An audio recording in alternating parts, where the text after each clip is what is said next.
أعوذ بالله من الشيطان الرجيم. بسم الله الرحمن الرحيم. والحمد لله رب العالمين، والصلاة والسلام.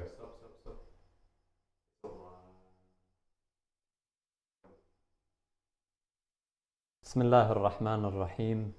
والحمد لله رب العالمين، والصلاة والسلام على المبعوث رحمة للعالمين، سيدنا ونبينا وحبيب قلوبنا محمد بن عبد الله النبي الأمين، وعلى أهل بيته الطيبين الطاهرين وأصحابه المنتجبين وعلى جميع عباده الصالحين.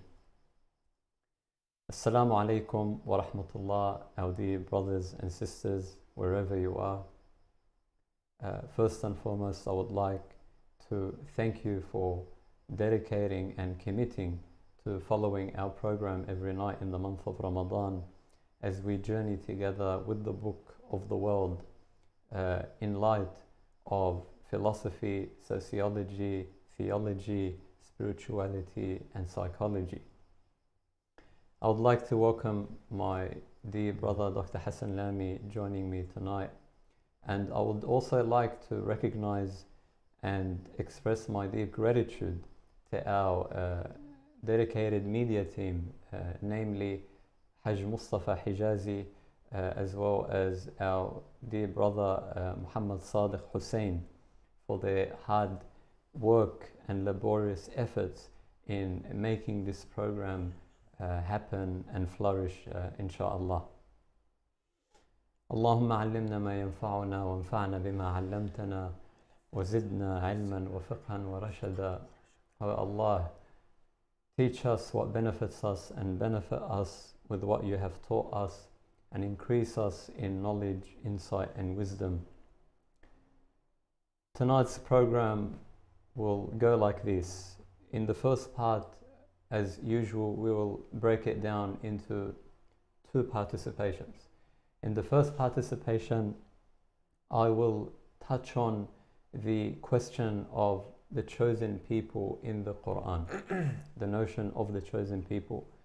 In section 2 of part 1, Dr. Hassan Lami will touch on the notion of knowing your Prophet, the gentleness of the Prophet, peace be upon him and his progeny. And in part 2, I will touch on the question of justice. What type of justice? And Brother Hassan Lami, which topic will you touch on? It will be about the verse 34, which is one of the most controversial verses in the Quranic context, which is about the relationship between the man and woman in the context of marriage. Fantastic. I look forward to our session tonight with you all. Please don't forget to subscribe on our YouTube channel titled Enlightened Thought. Follow us on Facebook live streaming sydney.org.au. Please share your comments and your questions as we move together on this beautiful journey. Without further ado, I would like now to move to Sheikh Muhammad Al-Dihnawi for a beautiful recitation of the Holy Quran.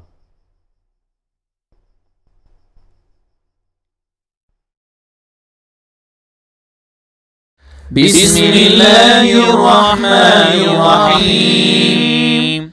الرجال قوامون خير على أمة أخرجت للناس تأمرون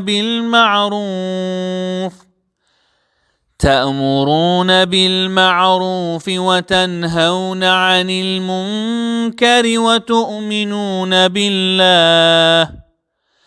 ولو آمن أهل الكتاب لكان خيرا لهم، منهم المؤمنون وأكثرهم الفاسقون.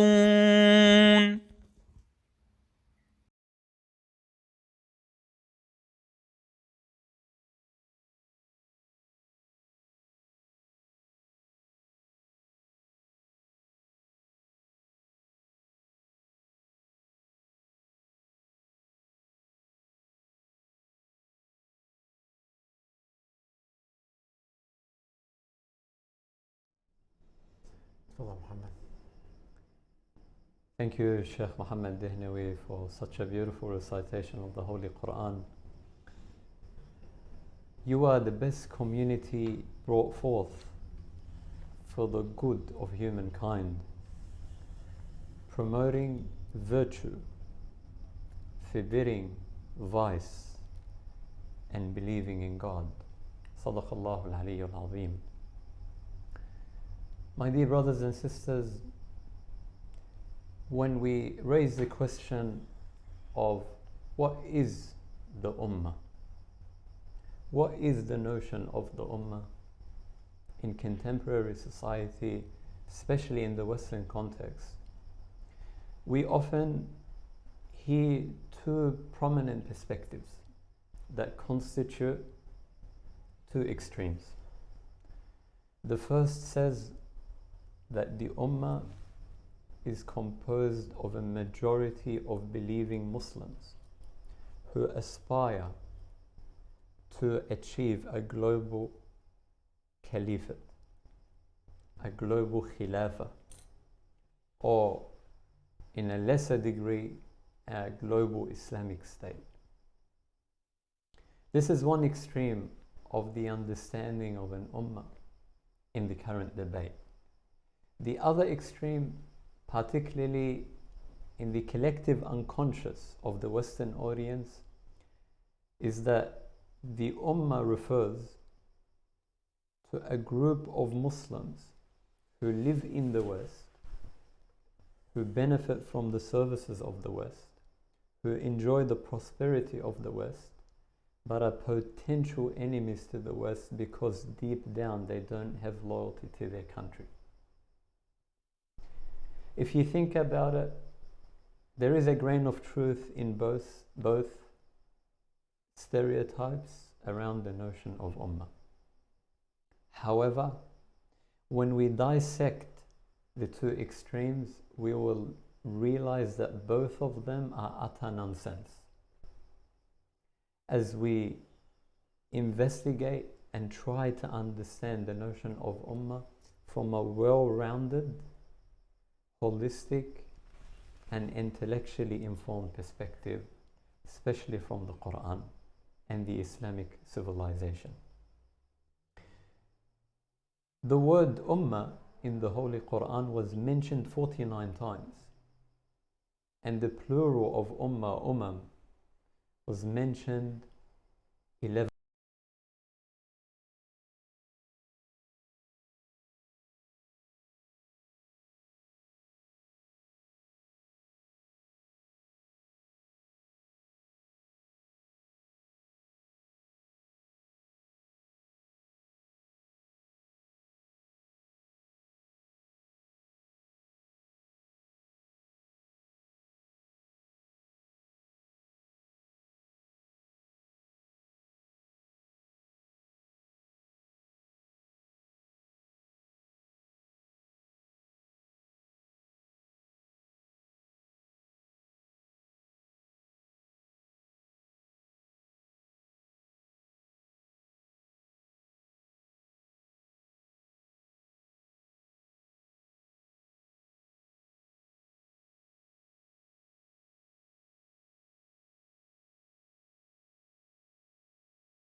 two qualities that come to my mind and really stand out, especially in our day and age where each ummah and every nation claims that sense of superiority, that sense of possessing the keys to the doors of heaven and the gates of heaven. The twofold criteria for this ethically excellent ummah. Number one, the chosen people are or is ethical, not ethnic.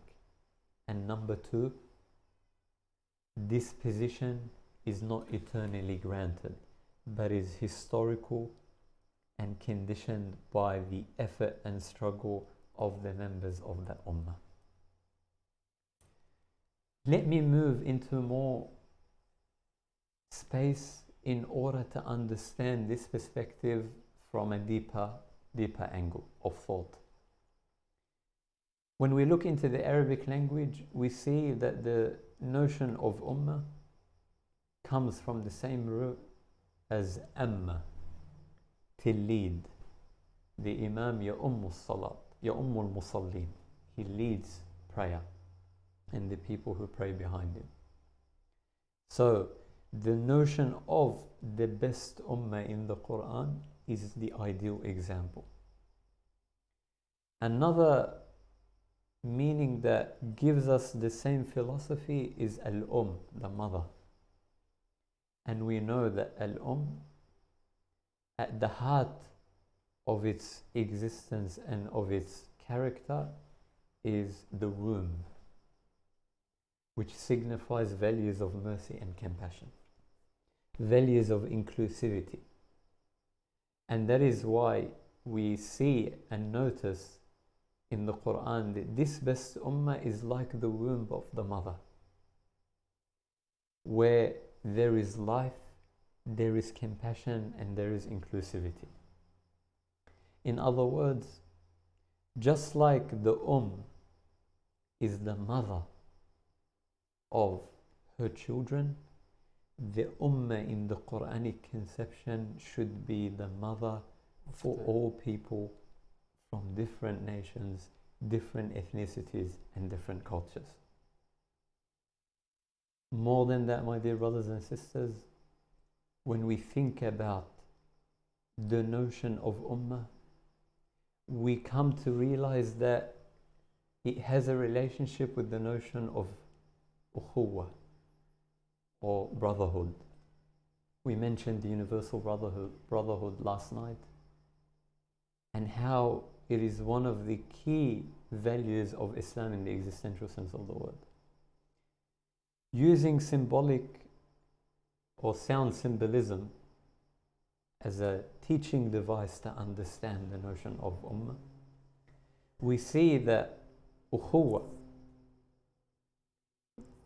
gives us an impression of bearing and experiencing the pain. When you say akh in Arabic, you are instantly reacting to an internal pain. The womb of the mother is the space in which we find the compassion, and the ukhuwah, which is the relationship that's maintained by the and that's maintained by the children of the is the bond that defines how this ummah is presented and how this ummah functions in the world. Here we are beginning to realize that the ummah, number one, has a moral orientation. Number two, it has compassion at the center of its moral orientation. Number three, it is open and accessible to everyone from different backgrounds. And so it is no longer limited to faith and ideology. More than that, the ummah is the community that is capable of sensing the pain of its members. If we take this conception of ummah in light of how the Quran says, "Kuntum khayra ummatin ukhrijat linnas," you are the best community brought forth for humanity, meaning that you will only attain this position by virtue of serving humanity. الناس عيال الله. أحسنت. الناس عيال الله، الخلق عيال الله، أقربهم إلى الله أنفعهم لخلقه.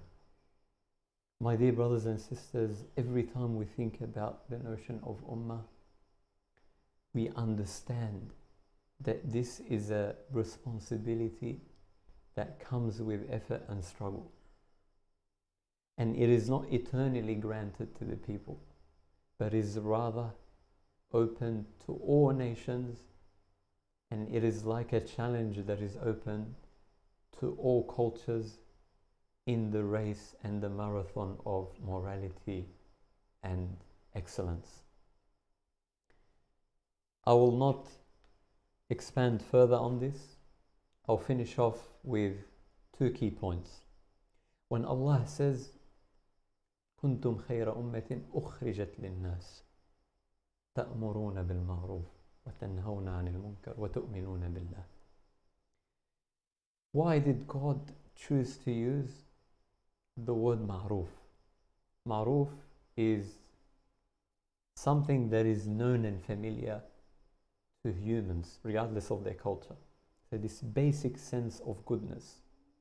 Now ma'ruf gives us the meaning of transparency, that the virtues the ummah should struggle for are not exclusive virtues. They're not virtues that are owned by this ummah. They're not exceptional, but rather accessible and transparent to everyone, because it reflects the same humanity. More than that, when Allah mentioned تدعون للخير, God made khair a condition so that we don't misapply the notion of amr bil ma'ruf and nahi al munkar as we see in certain religious circles, where force usually comes in, symbolic violence comes in under the banner of inviting to virtue, and hypocrisy emerges. So this ethical guarantee in the Quran is teaching us a lesson that once you have this public good as the ultimate moral criteria, the means and ends should stay consistent in order to maintain that best community status in the world. My dear brothers and sisters, وَتَنْهَوْنَ عَنِ الْمُنْكَرِ, and you forbid what is wrong, what is a vice for all people.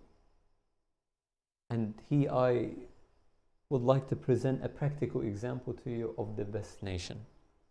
We spoke about the natural world, we spoke about the humanitarian context. Don't you think that the Muslims in the Middle Ages, particularly from the 10th century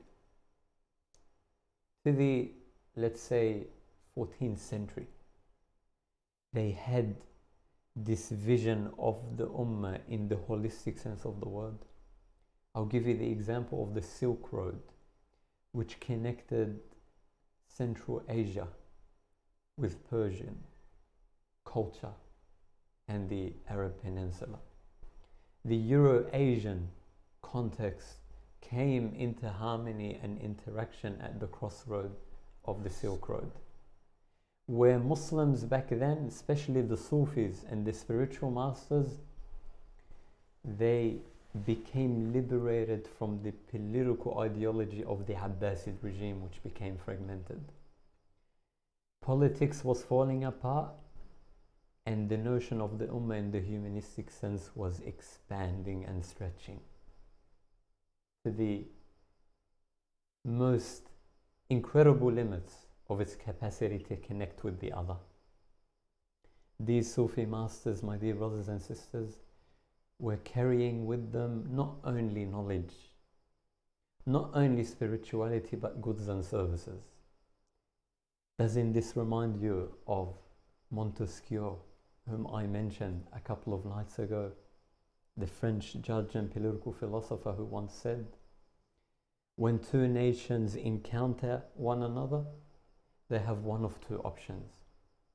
either they fight and they contribute to their extinction in the long run, or they trade and they contribute to their flourishing in the long run. Isn't this an example of how this ummah, which was inspired by the universality of Islam, such that it reached Indonesia and China, was inspired by the values in the context of trade, meaning that material strength went hand in hand with spiritual values?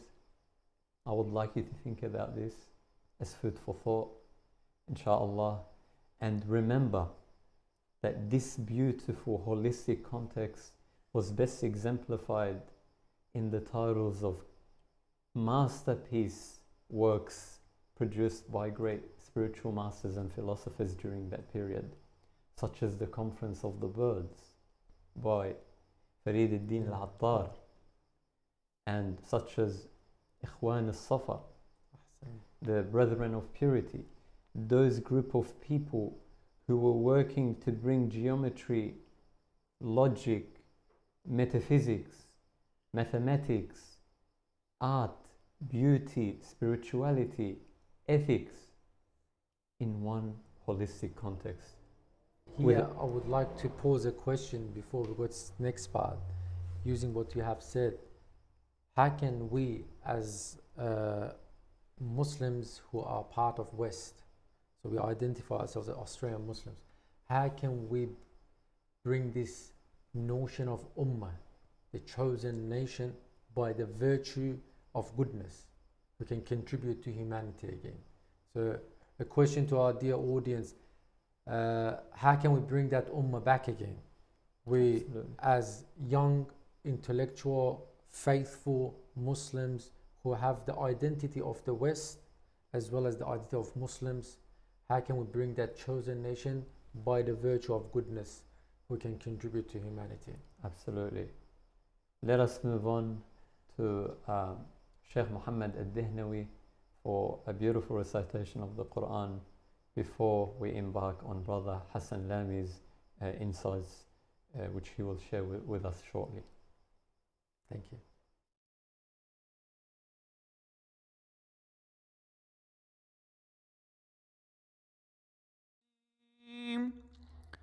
فبما رحمة بسم الله الرحمن الرحيم فبما رحمة من الله لنت لهم ولو كنت فظا غليظ القلب لانفضوا من حولك فاعف عنهم واستغفر لهم وشاورهم في الأمر فإذا عزمت فتوكل على الله إن الله يحب المتوكلين.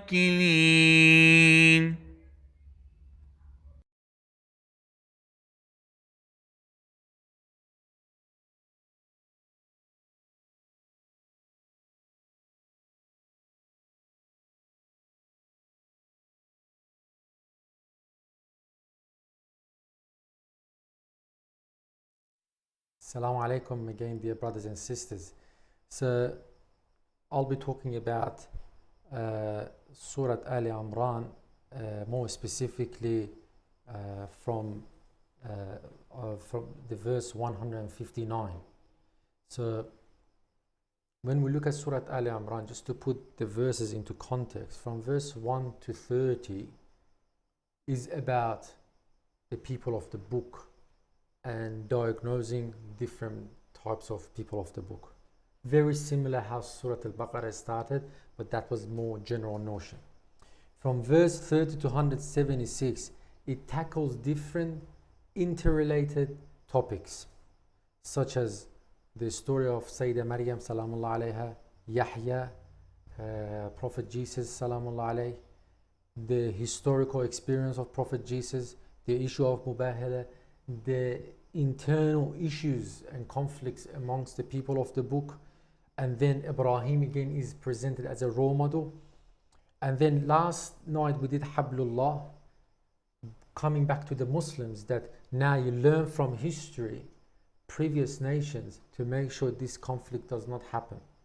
Now from تقريبا from verse 130 to 159 is about the historical event of Badr and Uhud, two important wars that happened in the early time of Muslims in Medina. As we know, Badr was a great success for Muslims. So they had a great victory. But in Uhud, they had a great loss. These verses describe that notion, how because of this lack of unity and lack of trust in Uhud, they lost. Now, Prophet as a leader, now how is he supposed to deal with his companions? Because the companions did not follow the orders, and as a result a great loss was inflicted upon the Muslim Ummah, and about 70 companions, amongst them the Sayyid al-Shuhada Hamza was martyred. So here I titled this part Knowing Our Prophet, the virtue of gentleness. As a side note, here I'm providing a methodology as well to know Prophet through Quran, develop a foundation, then go to book of history. Here we're gonna learn about the virtue of gentleness, as well as how to be a leader in a community. So have at the back of your mind, Muslims lost in the Battle of Uhud. Let me give you a bit of a story of what happened in Uhud. Before going to the war, Prophet had basically a meeting to consult with the Ummah. His suggestion was to stay inside the city. But the youth, who were very passionate, they said that we're not going to allow the mushrikeen to enter the city of Medina. We're going to go outside. Then they had a vote, and the vote was to go outside, and Prophet agreed. The story is longer, but just to cut the story short. So considering that they went to war of Uhud, Prophet told them that you should not leave the valley regardless of what happens. When the Muslims who were given the mission to be on the valley, they saw that the fighters on the battlefield, they are winning, they left the valley, and as a result the rest of the story, and the Muslim army lost the battle. Now this verse comes down to tell Prophet how you should deal. فَبِمَا رَحْمَةٍ مِّنَ اللَّهِ لِنْتَ لَهُمْ. Here I want to focus on the issue of linta. Linta means softness and gentleness, means to soften up, to be gentle. So that's the root of the word. Also, if you put that next to the other two words that comes وَلَوْ كُنْتَ فَضًّا غَلِيظَ الْقَلْبِ, which means فَضًّا means rough, and غَلِيظ الْقَلْبِ means hard-hearted, which again indicates linta is that softness. So a leader such as Prophet at the individual level internally must have this gentleness. Now before I go to the rest of the verse, what is gentleness? And as we have discussed in the previous nights, we have been going back to virtue ethics, and this is school of philosophy, normative ethics philosophy. So when we look at gentleness, gentleness is considered as a virtue in the virtue ethics. While I'm gonna talk about this, I would like to ask the audience as well, what is the virtue of gentleness? What is this virtue of softness? And is this a desirable virtue? I would refer to the book, a small treatise on the great virtues, the uses of philosophy in everyday life, in order to describe this virtue in 10 parts. Number 1, what is gentleness? Gentleness is the virtue of doing your good with the least possible harm to others. So gentleness is about doing good by minimizing harm. So in other words, gentleness is about not harming others. Number 2, gentleness is approaching others from a stance of love rather than indifference. Because sometimes we can do good towards others, but it is with indifference. Gentleness is from the stance of love. Number 3, gentleness is courage without violence. Is strength without harshness. And it's love without anger. So I just want you to see, when we talk about the virtue of linta, gentleness, about Prophet, what we are referring to. Number 4, gentleness is an inner peace that resists war, cruelty, brutality, insult, violence, aggressiveness, and violations of others' sanctity. So for you to be gentle, you require this inner peace. Otherwise, if you don't have this inner peace, if you're living the constant turbulence inside, of course you're going to be aggressive towards others. Number 5, what is gentleness? What is linta? That we are talking about Prophet. Gentleness is a constant strength born from serenity and patience. Number 6, gentleness is a way of thinking and behaving that respects the vulnerabilities inherent in ourselves and others. The reason you are gentle, the reason Prophet is gentle to the companions who did not follow the order, is because he is respecting the human vulnerability, and at the same time acknowledges, by the virtue of being a human, we are prone to make mistakes. Next point about gentleness: when we are faced with abuse, what does gentleness ask? Gentleness says, how may I respond with acceptance and caring in this situation, rather than saying, how can I hurt you or destroy you in the same way that you hurt me and destroyed me? And probably when we look at the life of Imam Hassan and how he treated the Syrian man, we can see gentleness in the entire story. So that's the other point about gentleness. Next point, gentleness is connected to 2 other virtues, but it's above those virtues combined together. Number 1 is generosity. Generosity is about to do good. Gentleness is about not harming, even at the cost of being generous, because sometimes you can be generous, but you can put minna on the other. Favor. I did a favor upon you. Yes, I was generous. I gave you money. I gave you the opportunity. I gave you this job. But you put that hurtful comment in the heart of the other in order to denigrate them, to degrade them. But gentleness is about not harming. And compassion. Compassion is about minimizing suffering of others.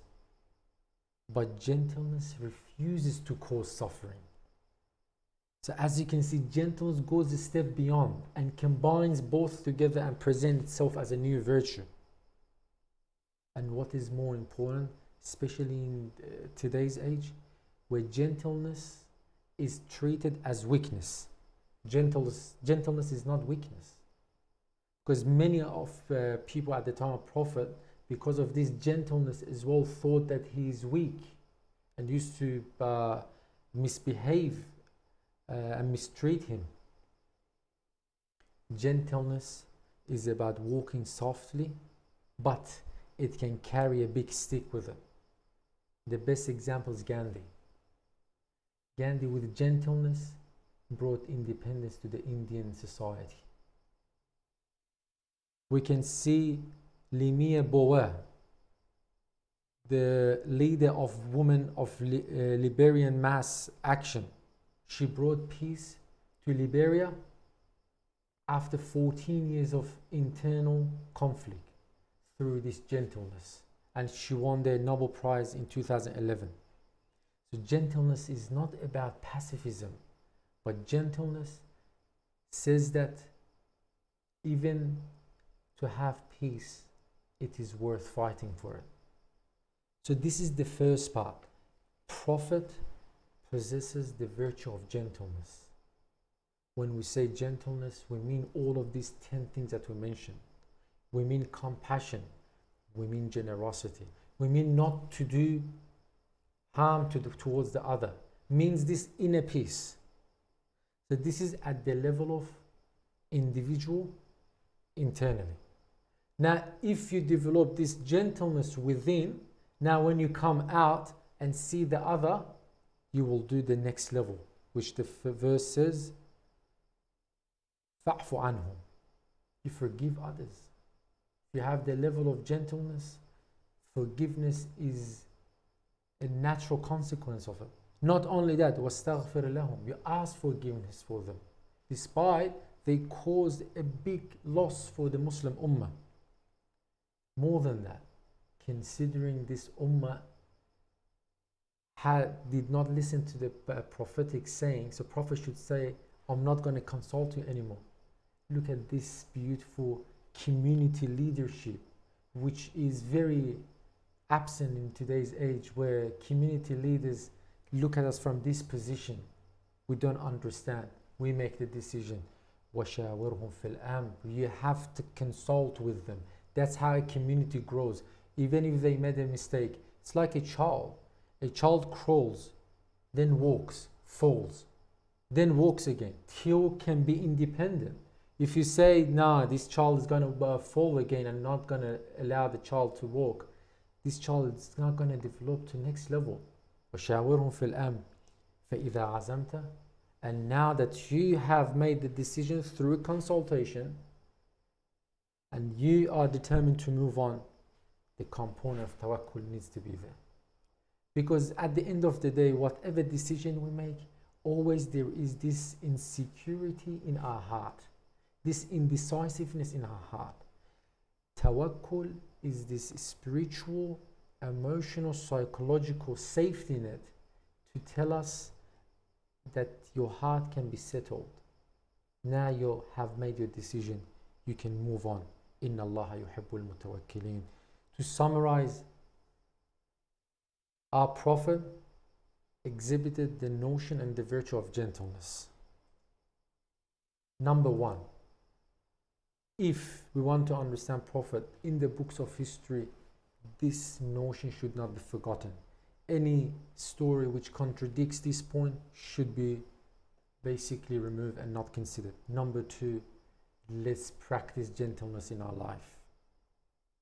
Let's try to develop this inner peace within us. There are many ways to do this, but we don't have time. We went over time. Inshallah, if we get time at a later stage, we can discuss how to develop the virtue of gentleness within us. And I leave this question with our dear viewers. Please, what is gentleness in your view, and how can we develop the virtue of gentleness so we may be like Prophet in his lifestyle? Thank you very much, dear brother Hassan Lami, for your very substantial insights. Let us go for a short break, perhaps a 5-minute break, and then inshallah we will return to commence the second part of tonight's session. Wassalamu alaikum wa rahmatullah.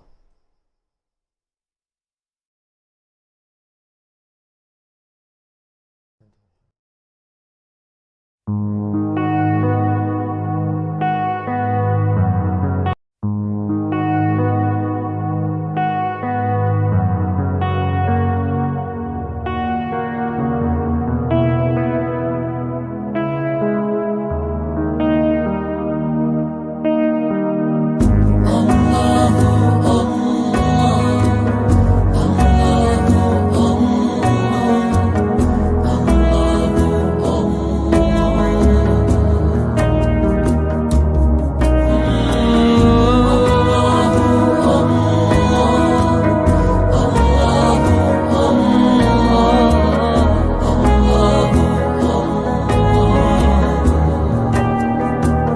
searched for the words to describe your beauty. No matter how I tried, no words seemed worthy.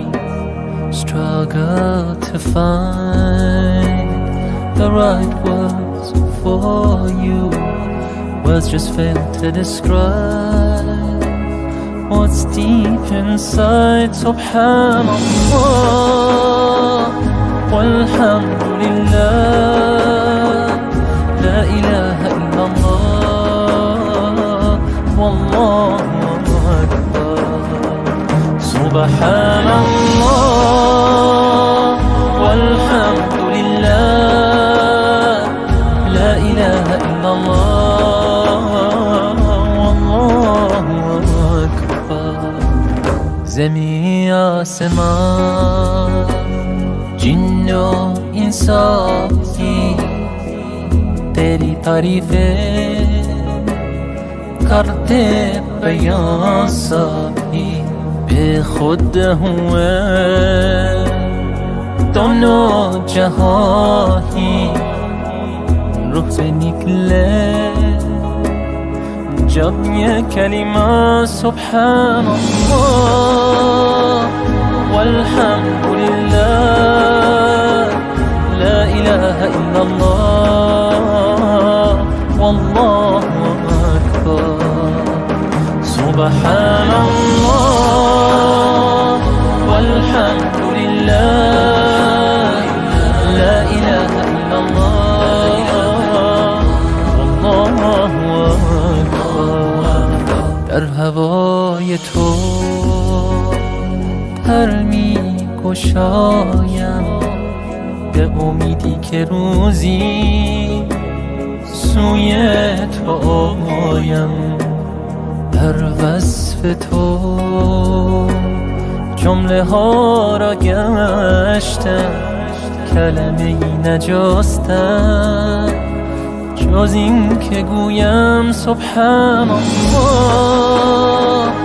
والحمدلله لا اله الا الله والله اکبر. Subhanallah walhamdulillah la ilaha illallah wallahu akbar. Ku manshari kata puji moga menjadi zikir hati. Namun tiada kalam yang pasti yang sesuci kalam ini. Subhanallah walhamdulillah la ilaha illallah wallahu akbar. Subhanallah walhamdulillah la ilaha illallah wallahu akbar.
Bismillah ar-Rahman ar-Rahim. Assalamu alaikum wa rahmatullah. Our dear brothers and sisters, welcome back.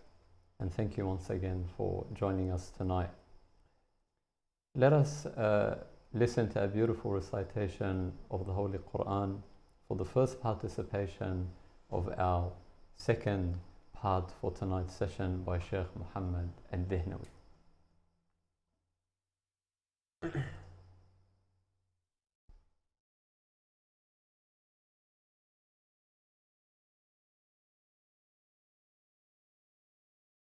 إن الله يأمركم أن تؤدوا الأمانات إلى أهلها وإذا حكمتم بين الناس أن تحكموا بالعدل. بسم الله الرحمن الرحيم. إن الله يأمركم أن تؤدوا الأمانات إلى أهلها وإذا حكمتم بين الناس أن تحكموا بالعدل. إن الله نعم ما يعظكم به إن الله كان سميعا بصيرا.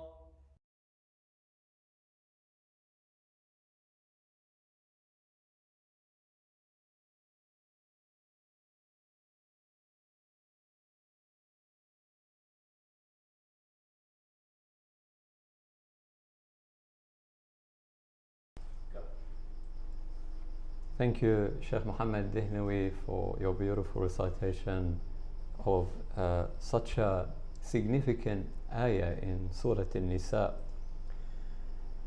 that opens the discussion around the notion of justice. And this is one of the very, I guess, insightful, contemporary, I would not say debates, but dialogues in the intellectual and sociological context. What is justice?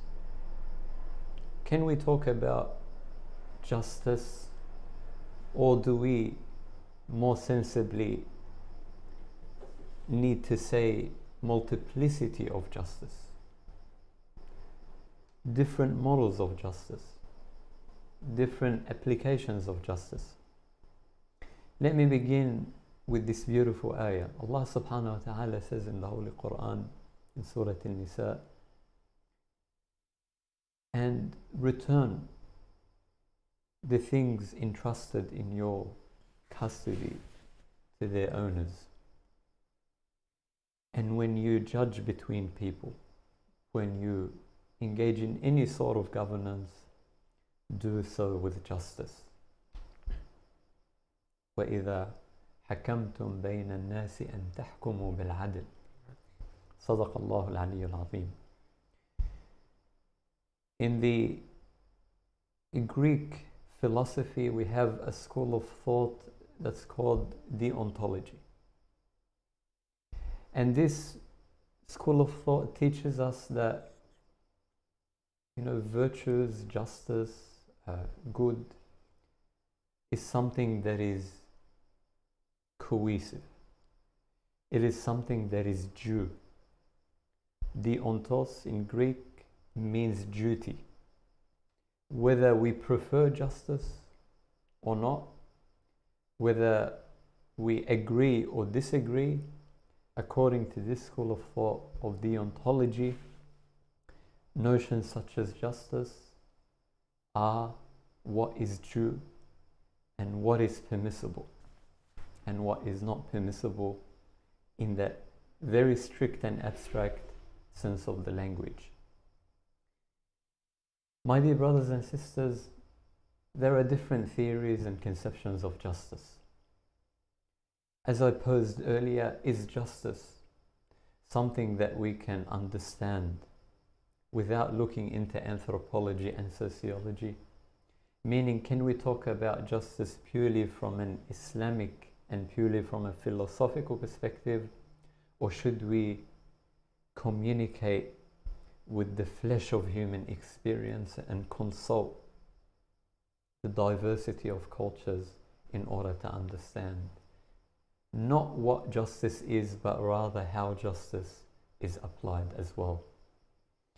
Let me begin with a notion of justice by Imam Ali ibn Abi Talib alayhi salam, who was the universal example of human justice.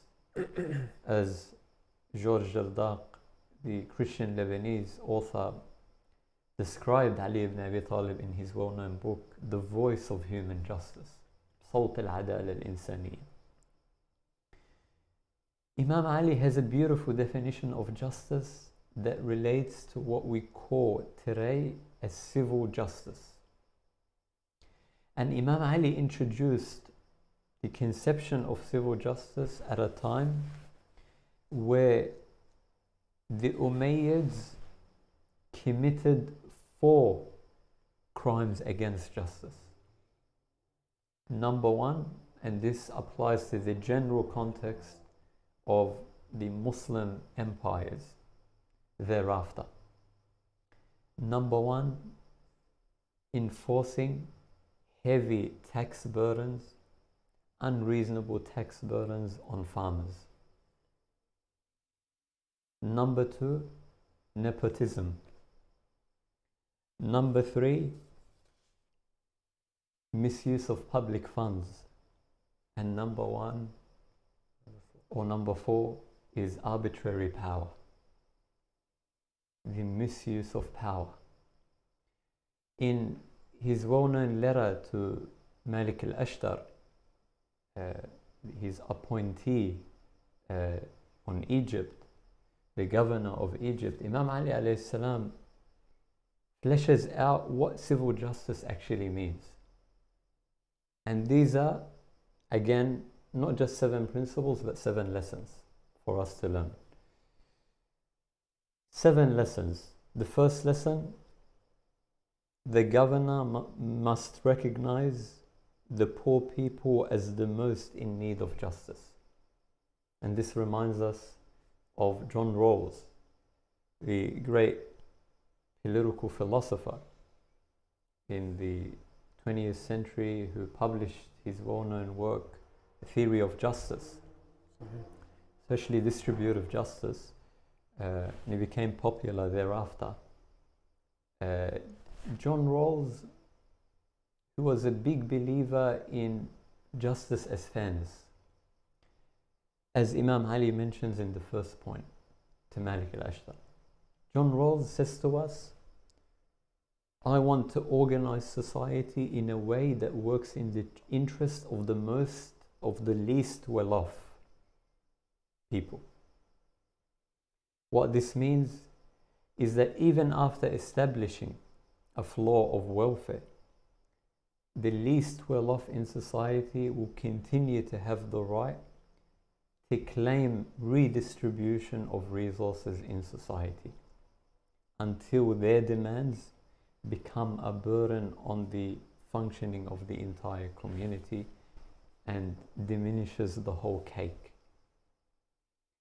Now, John Rawls had in mind this conception of justice as in looking not at the values that each specific community has when coming to the discussion table of how do we achieve justice, but rather looking at the virtually basic needs that all these communities have in common. For example, security, safety, a basic need for self-respect, as well as the bare minimum of living standards. Now, when we look at the second meaning or principle of civic justice in Imam Ali's philosophy, he says to Malik al-Ashtar, your relatives should not receive any favors. The third principle, you must not appoint judges and administrators solely on merit. You must appoint judges and administrators solely on merit. It's a meritocracy and not favoritism. Capabilities and not connections. Number 4, avoid unfair taxation and account fully for state revenues. Number 5, consult widely, as Brother Hassan mentioned earlier. The culture of consultation, the culture of mutual consultation and dialogue. This is the principle of participatory democracy, or participative democracy as Jürgen Habermas terms it. Number 6, rule with the agreement of the people. Do not be a tyrant.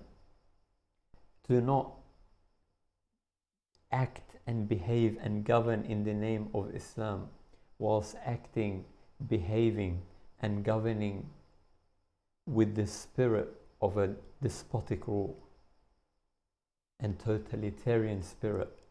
And number 7, resist the claim that I have been given authority, order, and I should be obeyed.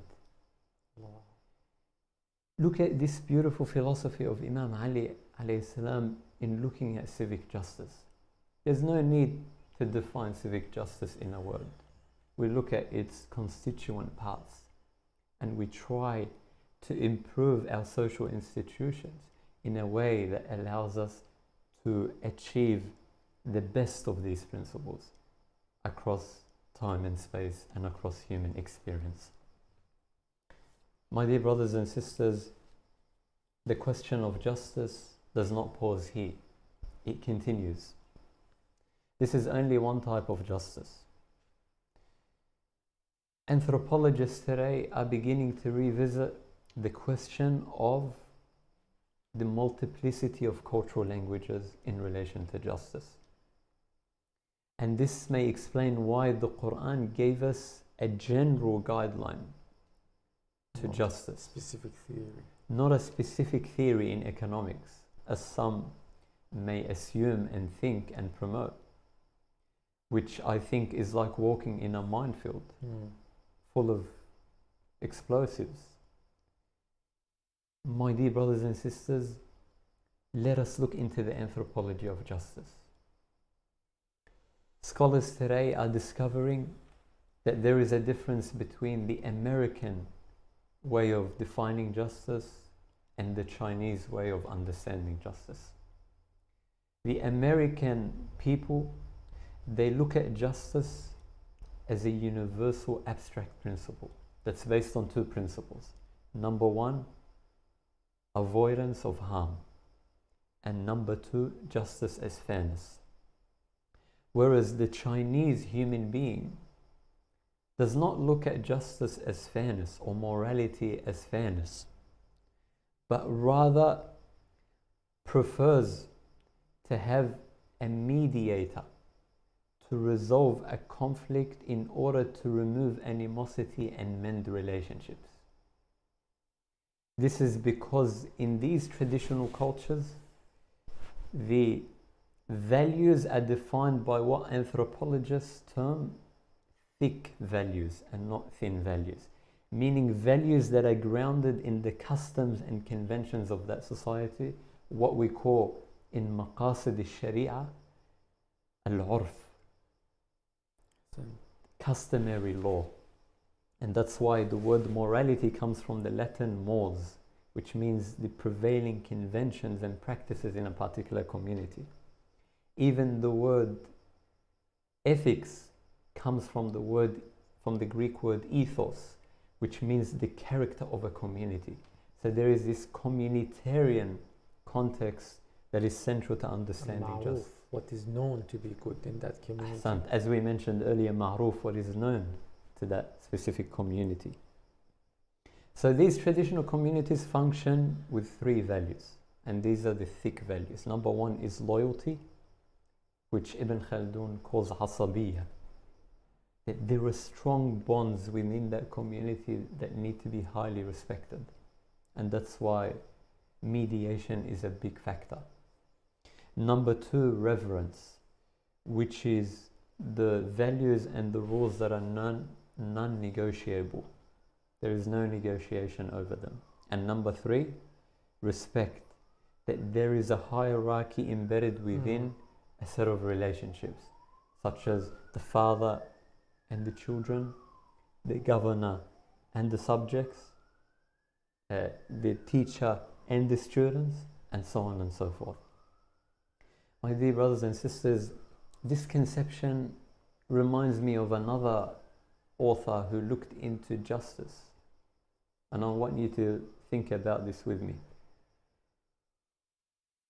This author published a very important book titled The Geography of Thought.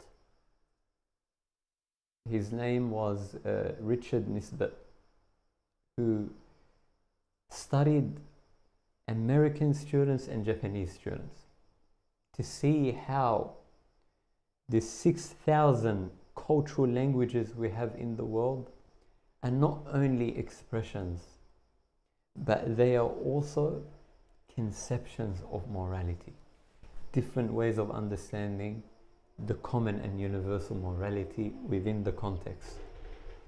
He says both groups of students, American and Japanese, were shown a fish in a tank, complete with plants, rocks, and a vibrant background.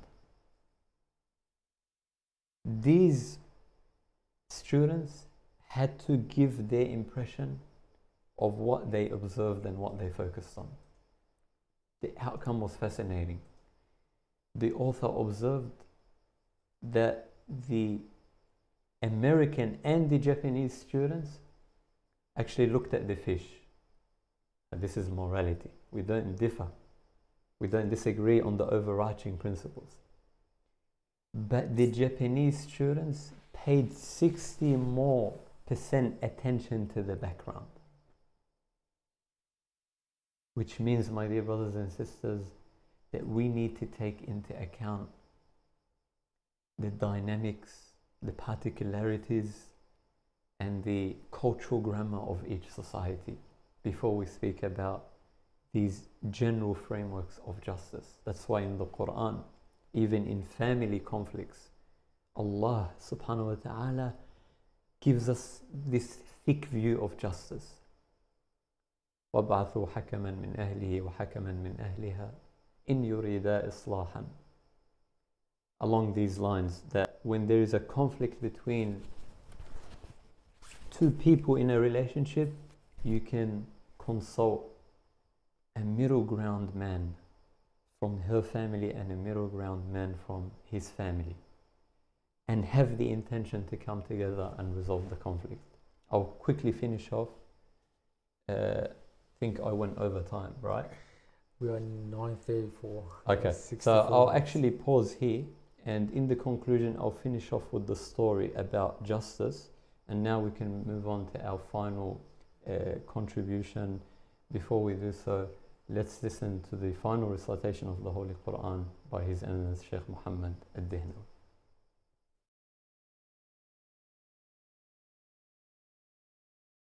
الرحيم. الرجال قوامون على النساء بما فضل الله بعضهم على بعض وبما أنفقوا من أموالهم فالصالحات قانتات حافظات للغيب بما حفظ الله واللاتي تخافون نشوزهن فعظوهن واهجروهن في المضاجع واضربوهن فإن أطعنكم فلا تبغوا عليهن سبيلا إن الله كان عليا كبيرا.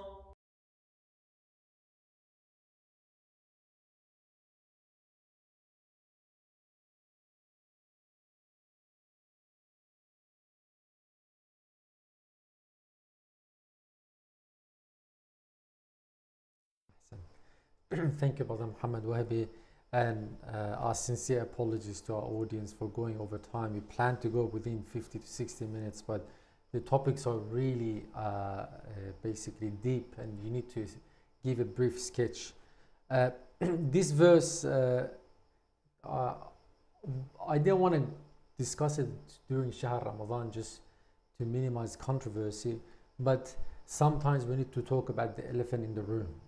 We need to be honest and expressive about what's happening. I had in mind to cover the general notion of women in Quran, but I don't think we have time to do so. Rather, I'm going to analyze this verse. This verse, there are at least 3 possible interpretations, 3 alternatives. I'm not advocating one over the other. I leave it to the viewers and the audience to choose what they think is the right answer and share with us your opinion as well. Or maybe there's a 4th alternative. So I have my own idea as well, but here I want to provide 3 interpretations which is available in the literature. The first is the classical view. The second is the progressive view or the idealist view. It has another name. When I come to the 3rd group, the reformers give the second group a name, and the 3rd opinion is the reformers. So if you have the Quran in front of you, Surah An-Nisa, verse 34, here there are 4 things that we need to discuss. One is the issue of qawama, which is the authority of men. Second is the word al-qanitat, which is the obedience. Third is the issue of an-nushuz, rebellion. And the most controversial part, al-dharb. I won't translate it now. When we come to each group, we will translate according to their view. The classical view, which is the most dominant discourse in the history and even in the modern time, and it is well known to our dear listeners and viewers, it says that in terms of qawama, the man has full authority. Full authority given by God. That's the difference. Once I give you authority, which is a legal authority given by the government, this is a divine authority given to man in all the affairs of family over the woman. Now, in the classical, we don't want to get into details, but there is a degree of difference. Some say this authority is only marital issues. Some say marital issues is just a limited issues such as finances and major decisions. Some say this authority extends even to community and society where a woman cannot be leader. This is not the subject of discussion because within each group there are subgroups as well.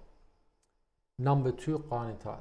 They say this is obedience to the husband because obedience to the husband is obedience to God. Number 3, an-nushuz. Nushuz means rebellion.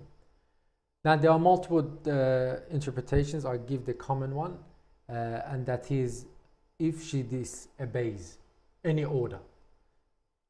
And number 4, al-dharb, meaning to beat them. They say this beating has multiple characteristics, such as it shouldn't leave a mark, it shouldn't be harsh, it shouldn't be this and that. Again, this is subject to interpretation of the hadith literature. So that's the classical view. Now we move to progressive view. The progressive view is a bit complicated. I need to give you, to be fully honest with this group, I need to give you a framework, how it functions. They say we don't want to challenge the text. Rather, we are challenging the interpretation of the text given by the patriarchal mind of the scholars throughout the history. That's number 1. Number 2, they say the text is affected by the context. Number 3, they say the problem that the scholars, the classical scholars have, they look at the verses in an atomistic view, meaning they read verses in a disconjugated manner. Rather, we should look at the Quran holistically. For example, Quran has the principle of justice, as you said, Brother Muhammad. Number 4, in gender relationship, it is ethical religious. As a result, equality or equity, now I don't want to differentiate between the two, is central to it. Number two, in Quran there is no theological assumptions where male is superior to a female. In Quran there is no gender role assigned. And in Quran there is equality of opportunities. Yes, there are maybe different rules, but this is to maximize opportunities. Now understand this framework. They say we have three major hermeneutical principles. Hermeneutics is the principle to understand the text. Number one, searching for the purpose of the verse. Number two, looking at the socio-cultural context of the verse. And number three, looking at the prophetic struggle in that primitive community. So this is in a nutshell, this is lots of work. Like people working on this is Mernissi, Fatima Mernissi, one of the earliest scholars in this field. Fatima Wadud in her earlier works. Amina Wadud, Fatima Mernissi, Amina Wadud, Bakhtiyari. So they are the scholars in this field. So now let's go to these four concepts in progressive view. Man's authority, al-qawama. Firstly, this does not define superiority. Because in the classical view, they say that the man has authority. They have reasoning. Why? Because the man is superior in terms of intellect, in terms of faith. And God has appointed him to be the authoritative character in the family. They say the translation here is not authority. Rather, it's breadwinners. So qawama is breadwinners. So basically, it is supporting family financially. That's the meaning of qawama in this context. And there are some proof that they have for this, but we want to move on just to be mindful of time. The second is qanitat. They say in Quran, Tawheed is the major foundational principle. Obedience is only to God. And that's it. Qanitat, when we look at Quran, it is used both for males and females, and qunut means obedience to God. Here, obedience to God to follow His commandments. And nushuz, they say here, is disobedience to the God's order, not disobedience to the wishes of the man. And finally, the three-step treatment.